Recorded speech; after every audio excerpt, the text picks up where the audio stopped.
Hey guys, welcome back to my channel. Pallavi Rajkumar ಚಾನಲ್ಗೆ ಮತ್ತೊಮ್ಮೆ ನಿಮ್ಮೆಲ್ಲರಿಗೂ ಸ್ವಾಗತ ಸುಸ್ವಾಗತ.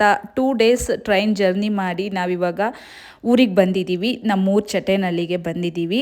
ನನ್ನ ಗಂಡನ ಮನೆ ವ್ಲಾಗ್ ಮಾಡ್ತಾಯಿದ್ದೀನಿ. ವಿಡಿಯೋ ಸ್ಕಿಪ್ ಮಾಡದೆ ಕೊನೆವರೆಗೂ ನೋಡಿ. ನೋಡಿ, ನನ್ನ ಹಸ್ಬೆಂಡ್ ಒಂದು ಕೆಲಸ ಮಾಡಲ್ಲ. ಅಲ್ಲಿ ಕ್ವಾರ್ಟರ್ಸಲ್ಲಿದ್ದಾಗ ಇಲ್ಲಿ ಅವ್ರ ಅವ್ವನೂ ಇಲ್ಲ, ಯಾರೂ ಇಲ್ಲ ಮನೇಲಿ. ಇವಾಗ ನೀರು ತುಂಬಿ ನೀರೊಳಗೆ ಕಚ್ಚಾಗ್ತಾಯಿದ್ದಾರೆ ಸ್ನಾನಕ್ಕೆ. ಇಲ್ಲಿ ನನ್ನ ಮಗ ಬಟ್ಟೆ ಬಿಚ್ಕೊಂಡು ತಿರುಗ್ತಾವನೆ ಸ್ನಾನ ಮಾಡೋಕ್ಕೆ. ಹಾಯ್, ಊರಿಗೆ ಬಂದಿದ್ದೀವಿ ನೋಡಿ. ಮನೇಲಿ ಯಾರೂ ಇಲ್ಲ.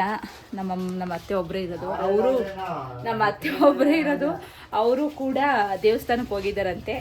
ಇವಾಗ ಖಾಲಿ ಮನೆಯಲ್ಲಿ ಅಡುಗೆ ಊಟ ಏನೂ ಇಲ್ಲ. ನಾವೇ ಅಡುಗೆ ಮಾಡ್ಕೊಂಡು ತಿನ್ನೋದು ಮತ್ತು ನೀರಲ್ಲೇ ಕಚ್ಚಾಕೊಂಡು ಸ್ನಾನ ಮಾಡೋದು.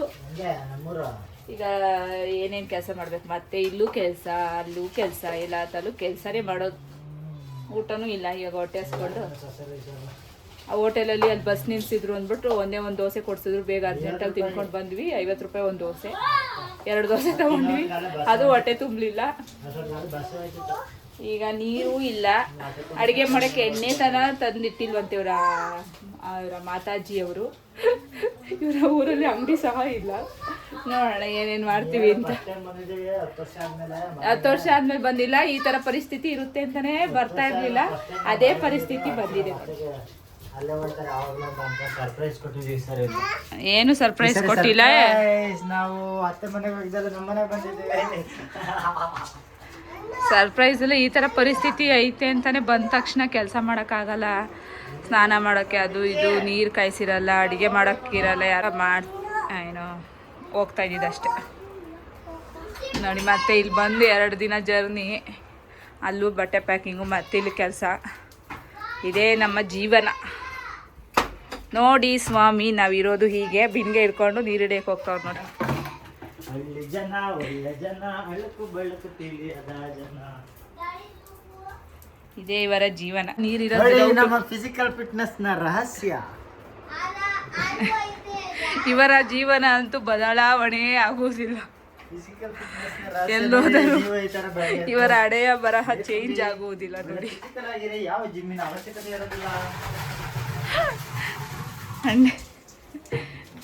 ಋಷಾಂಕ್ ಋತ್ವಿಕ್ ಇಲ್ಲಿ ಜೋಕಾಲಿ ಆಡ್ತಾ ಇದ್ದೇನೆ. ಜೋಕಾಲಿ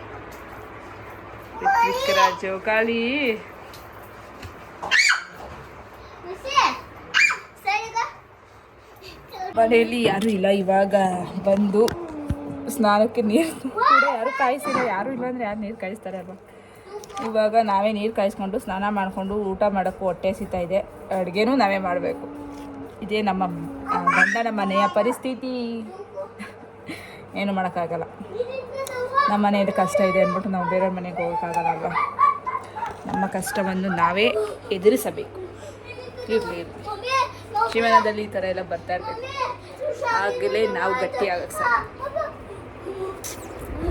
ಈಗ ಒಂದು ಕಡೆಯಿಂದ ಮನೆ ಕಸ ಗುಡಿಸಿ, ಕಸ ಸಹಿತ ಸರಿಯಾಗಿ ಗುಡಿಸಿಲ್ಲ ನಮ್ಮತ್ತೆ.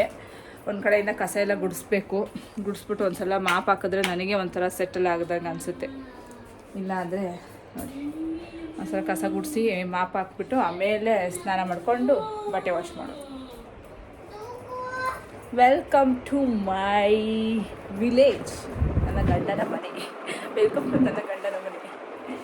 ಮತ್ತು ವ್ಲಾಗ್ ಕಂಟಿನ್ಯೂ ಮಾಡ್ತೀನಿ. ನೋಡೋಣ, ವ್ಲಾಗ್ ಕಂಟಿನ್ಯೂ ಆದರೆ ಆಗುತ್ತೆ, ಇಲ್ಲ ಅಂದರೆ ನಾಳೆ ಕಂಟಿನ್ಯೂ ಮಾಡ್ತೀನಿ. ಬನ್ನಿ.